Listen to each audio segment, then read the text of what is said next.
The pencil snapped between my fingers, and I stared at the broken halves, my frustration mirroring the splintered wood. I tossed them onto my cluttered desk and leaned back in my chair, rubbing my temples. The clock on the wall ticked relentlessly, reminding me of the looming deadline. "Helena!" Ethan's voice boomed from downstairs. "Where are you? Dinner's getting cold." I sighed, glancing at my unfinished storyboard. "Coming!" I called back, reluctantly pushing away from my desk. As I descended the stairs, the aroma of garlic and herbs wafted up, making my stomach growl. Ethan stood at the bottom, arms crossed, his expression a mix of annoyance and concern. "You've been up there for hours," he said, his tone clipped. "I thought we agreed you'd take a break tonight." I forced a smile. "I'm sorry, I lost track of time. The publisher wants to see progress on the new storyline, and The publisher this, the deadline that," Ethan interrupted, throwing his hands up. "When was the last time we had a proper conversation that didn't revolve around your work?" The word stung, but I bit back a retort. "Let's just have dinner, okay? I'm starving." We sat at the table, the silence between us thick and uncomfortable. I picked at my food, my appetite suddenly gone. "So," Ethan said, breaking the silence, "any plans to rejoin the land of the living anytime soon?" I set my fork down with a clatter. "What's that supposed to mean?" "It means I'm tired of being married to a ghost," he snapped. "You're either locked away in your office or zoned out thinking about your next project. We haven't been on a date in months, Helena." "I'm working towards something important," I defended. "This contract could change everything for us." Ethan's laugh was bitter. "Us? There is no us anymore. It's just you and your precious graphic novels." The words hit me like a slap. I pushed back from the table, my chair scraping loudly against the floor. "That's not fair, and you know it." "Isn't it?" Ethan challenged, rising to his feet. "When was the last time you did anything around the house? The laundry's piling up, the fridge is empty, and I can't remember the last time we had sex." I felt my cheeks burn with anger and embarrassment. "I didn't realize I was supposed to be your maid and your personal porn star." Ethan's eyes widened, then narrowed. "That's not what I meant, and you know it. I just want my wife back." "I'm right here," I shouted, gesturing wildly. "I'm sorry if my career is inconvenient for you, but I'm not going to apologize for pursuing my dreams." "Your dreams," Ethan repeated, his voice low and dangerous. "What about our dreams, Helena? What about the family we talked about, the life we planned together?"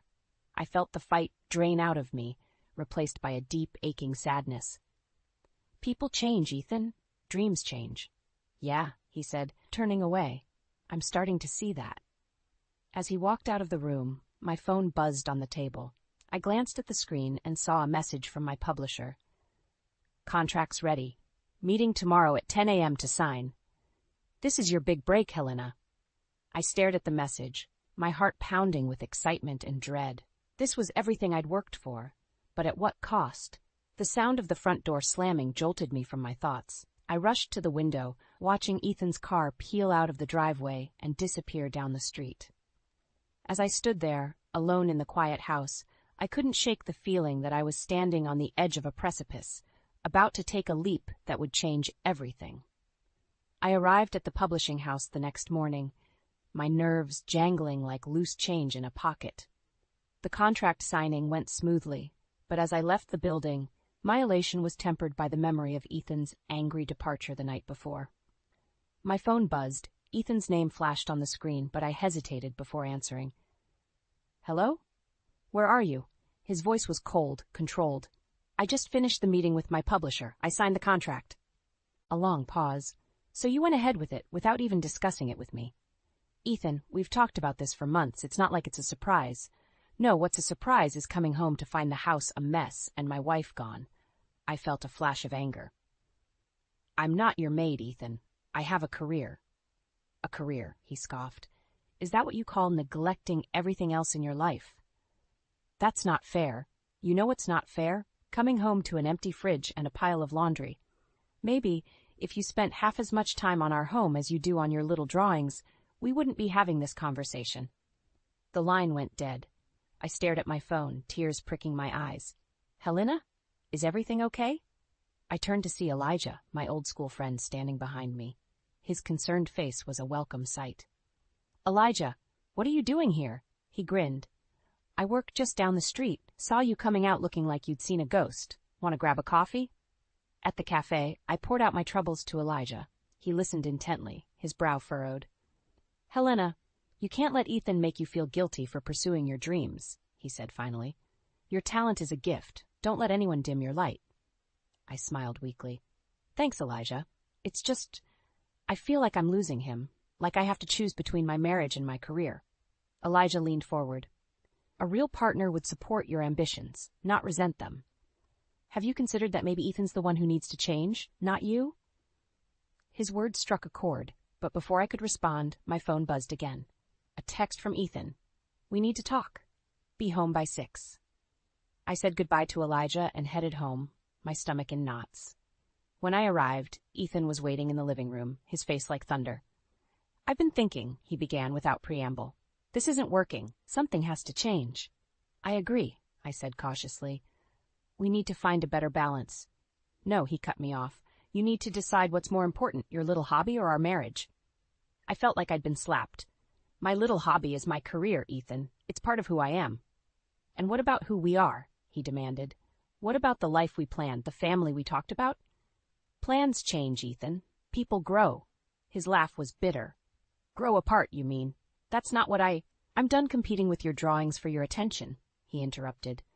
Either you start acting like a proper wife, or... He left the threat hanging, but its implication was clear. I felt a chill run down my spine. Or what? I whispered. Ethan's eyes were cold. Or maybe it's time we both reconsider this marriage. The words hung in the air between us, heavy and final. I opened my mouth to respond, but no words came out. In that moment, I realized we were standing on the edge of a precipice, and the ground beneath us was crumbling fast.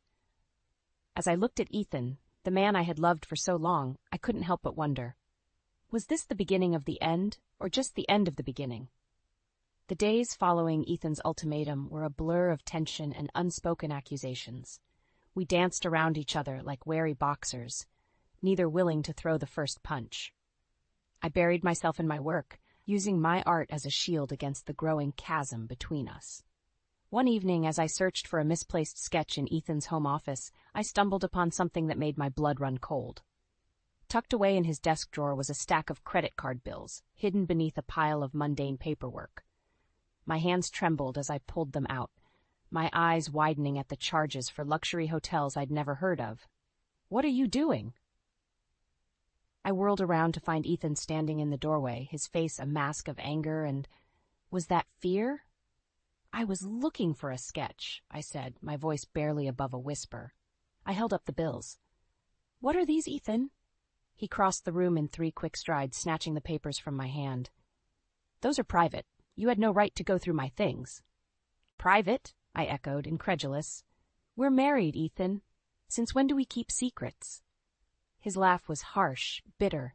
That's rich coming from you. You've been keeping plenty of secrets lately, haven't you? Locking yourself away, choosing your work over me. I felt my temper flare. My work isn't a secret, Ethan. It's my career, my passion. But this, I gestured to the bills he was clutching. This looks like something else entirely.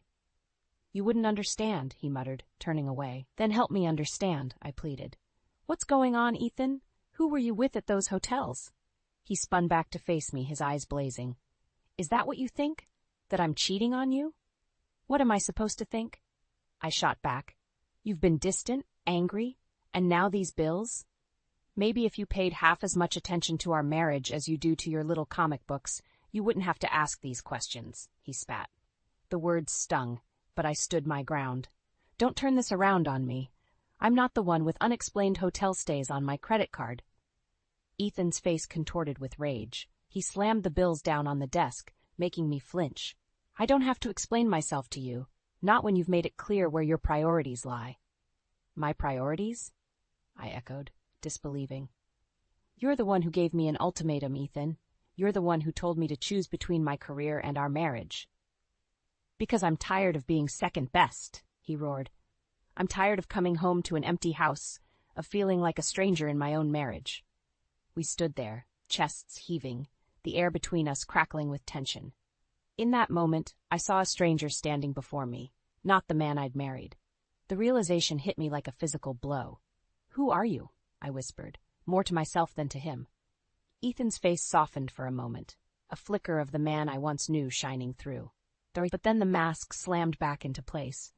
"I could ask you the same thing," he said coldly. He brushed past me, pausing at the door. "I'm going out. Don't wait up."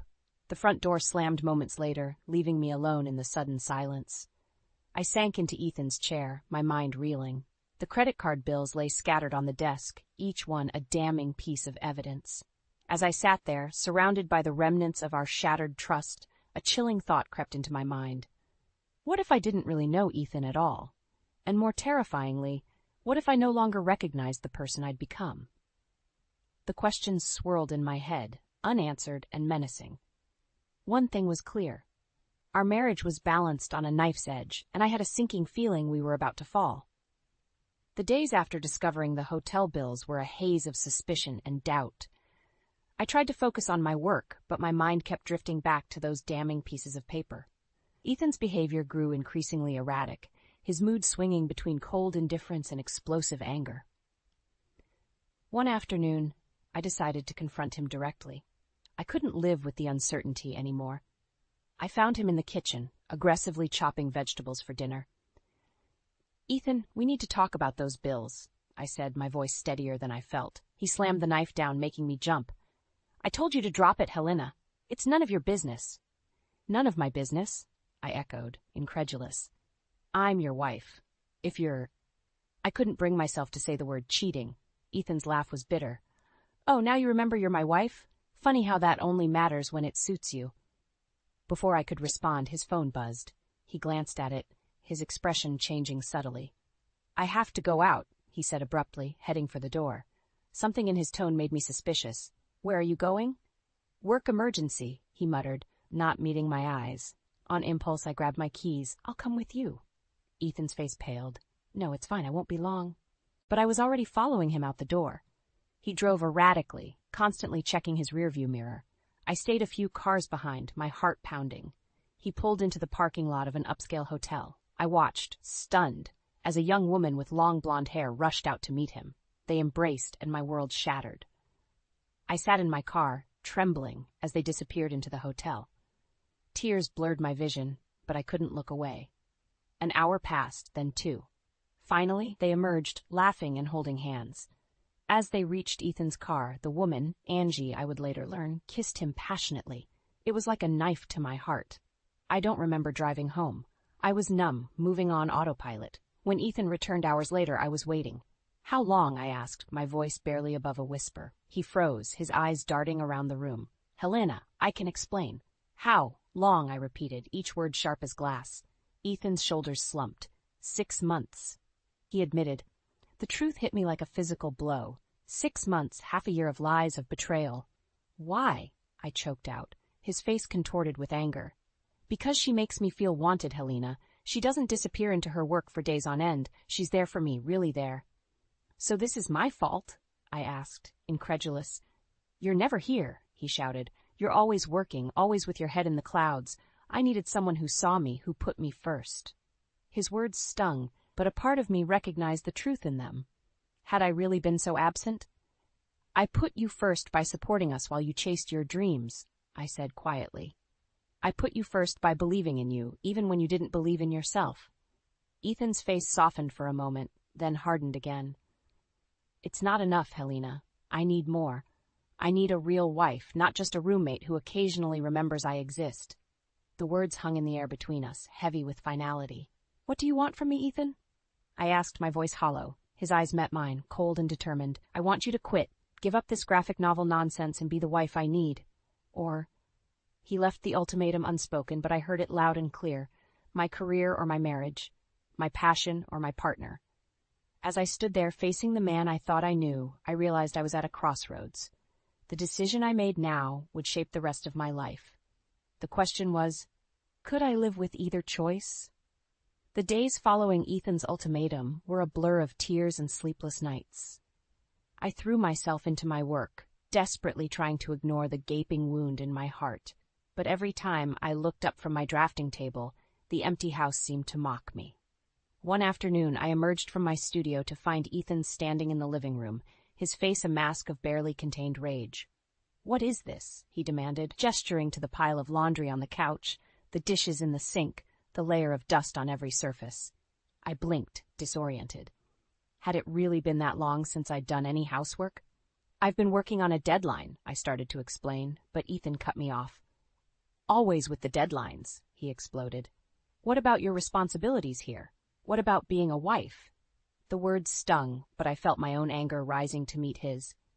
"Being a wife doesn't mean being your maid, Ethan, and it certainly doesn't mean giving up my career for your comfort." His eyes narrowed. "So that's your decision, then? Your little comic books over our marriage?" "They're not just comic books," I snapped. "They're my passion, my art, and unlike you, they don't demand I give up everything I am to be worthy of them." The moment the words left my mouth, I knew I'd crossed a line. Ethan's face went white, then red with fury. "If that's how you feel," he said, his voice dangerously quiet, "then maybe we don't have anything left to discuss." He stormed out, slamming the door so hard the windows rattled. I stood there, shaking, as the silence of the house closed in around me. Hours passed, the sun set, casting long shadows across the cluttered living room. I was about to call Ethan when there was a knock at the door. I opened it to find Jean, our elderly neighbor and an old family friend, standing on the porch. "Helena, dear," he said, his kind eyes crinkling with concern. "I saw Ethan tear out of here earlier. Is everything all right?" Before I knew it, I was pouring out the whole sordid story, the fights, the affair, the ultimatum. Jean listened patiently, his weathered face growing more troubled with each revelation. When I finished, he was quiet for a long moment. Then he said, "Helena, I've known you and Ethan since you were newlyweds." "The man you're describing, that's not the Ethan I know." I laughed bitterly. Maybe none of us really knew him. Jean shook his head. "No, that's not what I mean. The Ethan I know would never give you an ultimatum like that. He was always so proud of your talent, your drive." His words made me pause. It was true, Ethan had once been my biggest cheerleader. When had that changed? "Something doesn't add up," Jean continued. "Have you considered that there might be more to this story than you know?" I frowned. "What do you mean?" Jean leaned in, his voice low. "I've seen some strange things lately. Late-night phone calls, mysterious visitors when you're not home. I think there's more going on with Ethan than just an affair." My mind reeled. What was Jean suggesting? That Ethan was involved in something even worse than infidelity? "What should I do?" I whispered, feeling lost and overwhelmed. Jean's eyes met mine, steady and determined. "You need to dig deeper, Helena, for your sake and for Ethan's. There are secrets here that need to come to light." As Jean's words sank in, I felt a shift inside me. The hurt and betrayal were still there, but now they were joined by a fierce determination. If there were secrets to uncover, I would find them. I looked at Jean, my jaw set. "You're right, it's time I got some real answers." As Jean left, I stood in the doorway, watching the night settle over our quiet street. I knew that whatever I discovered next would change everything, but for the first time in weeks, I felt a glimmer of hope. The truth was out there, and I was going to find it, no matter the cost. Jean's words echoed in my mind as I stood in our bedroom, my hands trembling as I rifled through Ethan's belongings. I felt like a thief in my own home, but I needed answers. The guilt gnawing at me was nothing compared to the desperation clawing at my chest. That's when I found it, a hotel loyalty card I'd never seen before, tucked away in the back of his wallet. My heart raced as I examined it, noting the high-end chain's logo. This was it, the smoking gun I'd been looking for. With shaking hands, I pulled out my phone and downloaded a GPS tracking app. I hesitated for a moment, my finger hovering over the install button. Was I really going to do this? Invade Ethan's privacy so completely? But then I remembered the lipstick stain I'd found on his collar last week, the hushed phone calls, the way he'd pull away when I tried to touch him. I hit install. The next few days were a blur of anxiety and adrenaline. I played the part of the oblivious wife, all while obsessively checking the app. Ethan's movements became a roadmap of betrayal, frequent stops at unfamiliar addresses, long stays at hotels across town. One evening, as we sat in stony silence at the dinner table, my phone buzzed. Ethan had just checked into the same hotel where I'd first seen him with Angie. I felt the blood drain from my face. "Everything okay?" Ethan asked, his voice laced with false concern. I forced a smile. Just work stuff, nothing important. He nodded, already losing interest. I have to go out of town this weekend. Business trip. The lie rolled off his tongue so easily it made me sick. Oh? Where to? Just a conference upstate. Boring stuff. I nodded, my mind racing. This was it, my chance to catch him red-handed. The next day I followed him at a distance, my heart pounding so hard I was sure he'd hear it even from his own car. We ended up at a luxurious resort, the kind of place we used to dream about visiting together. I watched from across the parking lot as Angie ran to greet him, throwing her arms around his neck. They kissed passionately, oblivious to the world around them, oblivious to me, watching from the shadows, my world crumbling. Tears blurred my vision as I fumbled for my phone, snapping picture after picture. Each click of the camera felt like another nail in the coffin of our marriage. As they disappeared into the resort, arm in arm, I sat in my car, overwhelmed by the weight of what I'd discovered. It wasn't just an affair, it was a whole other life Ethan had built without me. My phone buzzed again. A text from Elijah. How are you holding up? Want to grab coffee? I stared at the message, a lifeline in the storm of my emotions. Elijah had been my rock through all of this, a reminder that not everyone in my life was a liar. But as I was about to reply, another notification popped up. The tracking app. Ethan was on the move again. My finger hovered between Elijah's message and the app. In that moment, I realized I was at a crossroads. I could turn back now, pretend I never saw any of this, and try to salvage what was left of my marriage. Or I could push forward, uncover the full extent of Ethan's betrayal and face the consequences. The choice seemed impossible. My hand shook as I looked from my phone to the resort where my husband was with another woman. Everything I thought I knew about my life, my marriage, was a lie. And now I had to decide, did I want the comforting illusion or the painful truth? As the sun set over the resort, casting long shadows across the parking lot, I made my decision. There was no turning back now. Whatever came next, I was ready to face it head-on. With a deep breath, I started my car. It was time to confront Ethan and reclaim my life, whatever the cost. My hands shook as I dialed Ethan's parents. I'd never imagined I'd be making this call, but I needed allies. To my surprise, they believed me instantly. We've suspected something was wrong for a while, his mother said, her voice tight with anger. We'll meet you there. The next morning I stood in the resort lobby, flanked by Ethan's parents. My heart raced as we approached the front desk. We're here to surprise Ethan, I said, forcing a smile. The receptionist, sensing the tension, hesitated before giving us a key card. As we rode the elevator, Ethan's father placed a comforting hand on my shoulder. You're doing the right thing, Helena, he said softly. I nodded, unable to speak past the lump in my throat. We paused outside the room. I could hear muffled laughter from inside. With a deep breath, I swiped the key card. The door swung open. Ethan and Angie froze mid-embrace, their faces a mask of shock and horror. Helena? Ethan gasped, stumbling backward. Mom? Dad? What are you? Save it, I snapped, my voice steadier than I felt. I pulled out my phone, showing him the tracking app. I know everything, Ethan. The hotels, the lies, all of it. Angie scrambled to gather her things, her face burning with shame. Ethan's parents stood silent, their disappointment palpable. Helena, please, Ethan begged, reaching for me.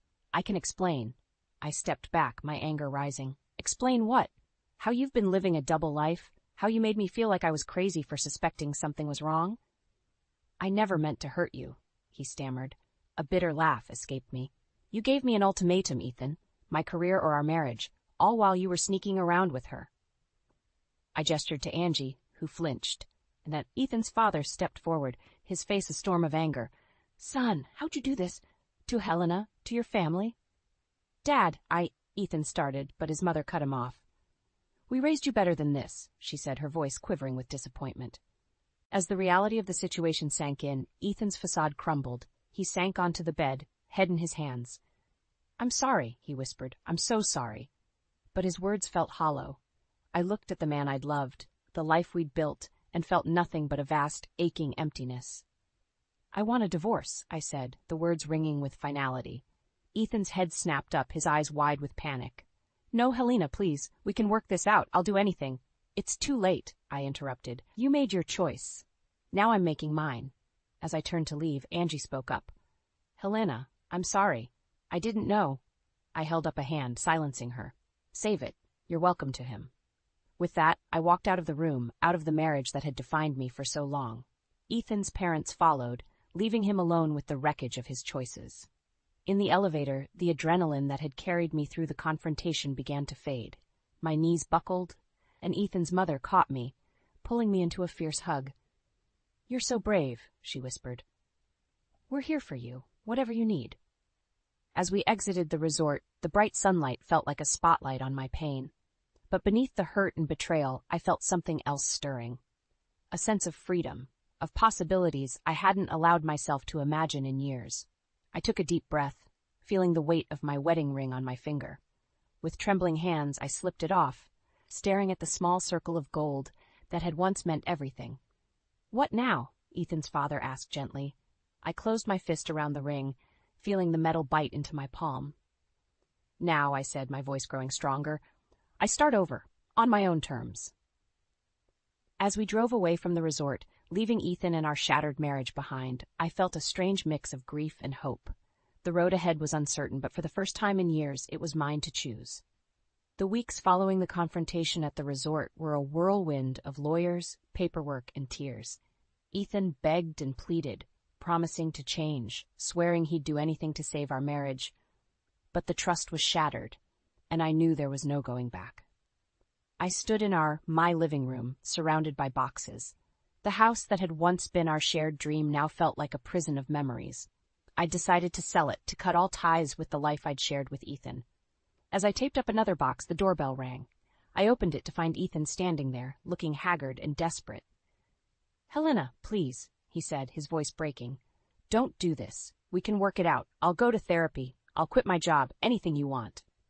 I felt a flicker of pity, quickly extinguished by the memory of his betrayal. "It's too late, Ethan. We're done." He fell to his knees, grabbing my hands. "I love you. I made a terrible mistake, but I love you." I gently pulled away. "If you loved me, you wouldn't have betrayed me. You wouldn't have tried to force me to give up my dreams." "I was wrong," he sobbed. "I see that now. Please, give me another chance." For a moment, I wavered. The familiar pull of our shared history tugged at my heart. But then I remembered the strength I'd found in myself, the passion for my work that had sustained me through the darkest days. "No," I said firmly. "I deserve better, and I'm choosing myself." As I closed the door on Ethan's broken form, I felt a weight lift from my shoulders. I turned back to the boxes, now seeing them not as an end, but as a beginning. My phone buzzed with a text from my publisher. "Final draft received. It's brilliant, Helena. This could be your breakout work." I smiled, feeling a surge of pride and excitement. My graphic novel, born from the pain and growth of the past months, was ready to meet the world. There was a knock at the door. This time, it was Elijah, arms full of packing tape and bubble wrap. "Reinforcements have arrived," he announced with a grin. As we worked, Elijah regaled me with stories of his latest adventures, making me laugh for the first time in what felt like ages. I realized how much I'd missed this simple friendship, unmarred by expectations or betrayal. "You know," Elijah said as we sealed the last box, "I always knew you were strong, but the way you've handled all this, you're a freaking superhero, Helena." I blushed, but stood a little straighter. I don't know about superhero, but I do feel free, like I can finally be myself without apology. As the moving truck pulled away with the last of my belongings, I stood on the front lawn, keys in hand. Ethan's parents pulled up, here to support me one last time. "We're so proud of you," Ethan's mother said, hugging me tight. "You'll always be family to us, no matter what." I handed them the keys. "Thank you for everything." With a deep breath, I walked away from the house, from the life I'd thought I wanted. Each step felt lighter, filled with possibility. Elijah waited by his car. "Ready for your new adventure?" I looked back at the house one last time, then turned to face the open road ahead. More than ready. As we drove away, the setting sun painted the sky in brilliant hues of pink and gold. It felt like a sign, an ending, yes, but also a beautiful new beginning. I thought of my graphic novel, of the strong, resilient heroine I'd created. I realized now that she wasn't just a character. She was the woman I'd become through this ordeal. "You know," I said to Elijah, "I think I have an idea for my next book." He grinned. "I can't wait to read it." As the familiar streets of my old life faded in the rearview mirror, I felt a sense of peace settle over me. The road ahead was uncertain, but for the first time in years, I was excited to see where it would lead. I was Helena, artist, survivor, and author of my own story, and this was just the beginning.